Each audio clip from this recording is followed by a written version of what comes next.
Jadi maaf saja para bapak, para ibu, kalau kita berbicara toleransi ini ketinggalan jauh. Di zaman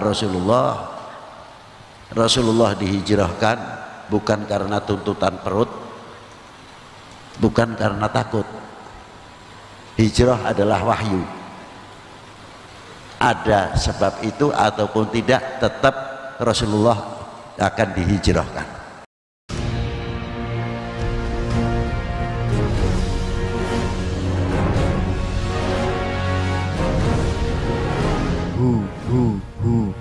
Allah. Hal khususnya untuk zaman sekarang ini sangat diperlukan bagi yang memerlukan. Mengapa demikian? Karena dengan adanya hal yang pertama, supaya kita ini tidak melupakan sejarah. Dari sejarah agama, bagaimana para beliau masuk ke Indonesia seperti Wali Sembilan. Yang kedua, sejarah para leluhur, para sesepuh kami bangsa Indonesia yang tidak kecil mempunyai kontribusi, mempunyai andil besar dalam memerdekakan bangsa ini dari belenggu penjajah dan kebodohan. Yang ketiga, perlunya khol di mana saja, entah itu dari para habaib, entah itu dari para yai, para kiai, para sesepuh dan tokoh-tokoh yang ada, di mana desanya, di mana kecamatannya, di mana kabupatennya, atau di mana kota madianya. Tujuan yang utama supaya kita ini menjadi umat, menjadi bangsa, tidak melupakan sejarah. Dengan bahasa sedikit populer, keparemen obor, mati obore. Yang saya khawatirkan, generasi yang akan datang semoga tidak terjadi apa yang kita pikirkan. Apa diantaranya? Bahwa kemerdekaan Indonesia itu bukan hadiah.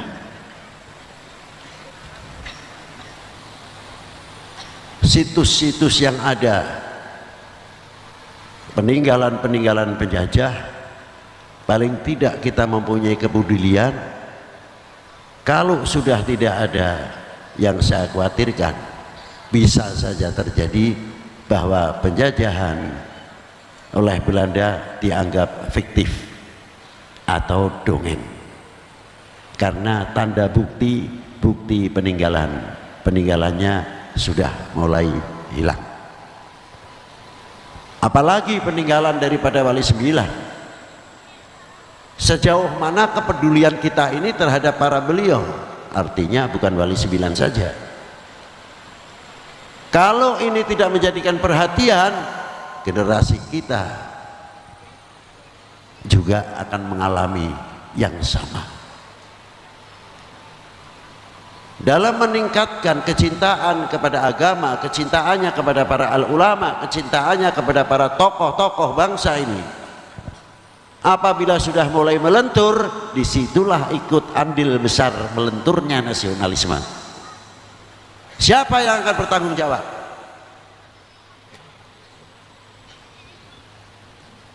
Karena kecintaannya kepada ulama melentur, kecintaannya kepada para tokoh melentur. Akibatnya, kalau kecintaannya sudah melentur, paling gampang digoyahkan. Kalau sudah terjadi yang demikian, tidak boleh menyalahkan satu di antara sama yang lain. Itu tanggung jawab kita bersama untuk nguri-nguri tanda bukti peninggalan para leluhur kita. Ma'asyiral muslimin rahimakumullah, kita lihat di Semarang ini banyak tokoh-tokoh yang luar biasa. Dari Ki Gede Pandanaran, sebelumnya itu ada tokoh-tokoh yang juga dari Demak, Maulana Maghribi yang ada di pesisir Semarang, belum yang lain-lain sampai ke generasi Kiai Soleh Darat, Kiai Ridwan, Kiai Sahli, dan masih banyak lagi kalau kita sebutkan, seperti Kiai Muhammad Nur Sepaton. Terkadang dalam hati kita itu bertanya, kemana sejarah-sejarah para beliau yang begitu besar jasanya para beliau untuk umat dan untuk bangsa ini. Yang saya khawatirkan, kalau kita sudah jauh dengan para ulama, ada satu hadis baginda Nabi Shallallahu Alaihi Wasallam, bila mana umat ini sudah pergi jauh dari ulama, akan tiga hal yang akan turun. Yang pertama apa? Yarfa'ullahul barokah min ma'isyatihi, akan diangkat barokahnya dari segi ekonomi. Ekonomi sangat penting sekali, jangan dikira tidak. Kalau sudah diangkat barokahnya, jangan dikira barokah diangkat itu hanya sektor ekonomi saja, tidak, pribadi orangnya itu sendiri juga kehilangan barokah. Tanahnya pun yang kita injak juga sama, kehilangan barokah. Akhirnya tanahnya gersang, manusianya gersang, dan lain sebagainya. Dampak daripada kegersangan itu paling mudah disumut, karena sudah kehilangan barokah. Kalau sudah kehilangan barokah, gunung pun yang tadinya banyak diam ikut interupsi, dikit-dikit kupat, dikit-dikit kumat. Ini yang paling saya khawatirkan, sebab kalau sudah yarfa'ullahul barokah, dan banyak orang mati ala su'il khotimah. Ini hadis ini sangat kuat sekali. Maka dari itu, sesepuh-sesepuh kita, ulama-ulama kita dari pendahulu sampai sekarang, mari kita peringatkan kembali jasa-jasa para beliau yang ikut membangun khususnya di Indonesia tercinta ini. Kalau bukan kita-kita lagi, siapa? Itulah diantaranya. Coba, kita sudah banyak dicontohi oleh para beliau, mau bosan atau tidak terserah, memang adanya diantaranya itu, ya bukan terpaksa lagi, ya memang harus kita ungkap. Dari mulai Sunan Ampel sampai ke Banten, mana kuburan Wali 9 yang sepi? Tidak ada. Lingkup Sunan Ampel, pertokoan, warung-warung, mau masuk ke makamnya saja sudah begitu banyak. Hatta yang ingkar ziarah pun ikut dagang di situ. Itu hebatnya. Semua ikut. Maka saya katakan, orang di dalam kubur masih bisa membangun ekonomi kerakyatan. Itu hebatnya. Coba di daerah itu tidak ada Sunan Ampel, ya tidak bakal rame. Di Malik Ibrahim sama, di Sunan Giri sama, di Sunan Sedayu Derajat sama, Sunan Bonang sama, sampai ke Maulana Hasanuddin Banten. Rame orang yang ziarah, tidak mati puluhan bis setiap hari. Siapa yang manggil dan siapa maklarnya nggak jelas. Mau dibendung seperti apa, tetap jamaatul ziarah solehin tidak bisa kita bendung, terus mengalir. Apalagi di Maulana Syarif Hidayatullah radhiyallahu taala anhum ajmain, sampai sekarang pun masih menjadi contoh pemersatu umat dan pemersatu bangsa. Di antaranya apa? Sebelah untuk muslim, sebelah non muslim. Luar biasa. Maulana Syarif Hidayatullah apakah tidak mempunyai dalih? Cukup kuat. Jadi maaf saja para bapak, para ibu, kalau kita berbicara toleransi ini ketinggalan jauh. Di zaman Rasulullah dihijrahkan bukan karena tuntutan perut, bukan karena takut. Hijrah adalah wahyu. Ada sebab itu ataupun tidak, tetap Rasulullah akan dihijrahkan. Mengapa tidak di semenanjung Arabia? Padahal di semenanjung Arabia setapak sudah maju kulturnya, tapi dipilihkan oleh Allah Ta'ala hijrah ke Yathrib. Ada apa sebetulnya? Ternyata mengapa dihijrahkan ke Yathrib? Ada dua pendapat, 500 tahun, ada yang 3000 tahun sebelum Masehi. Yathrib itu sudah hubungan dengan timur jauh. Dan banyak orang-orang Arab yang sudah berdomisili di timur jauh, sekarang Cina. Itu sudah puluhan ribu. Balter.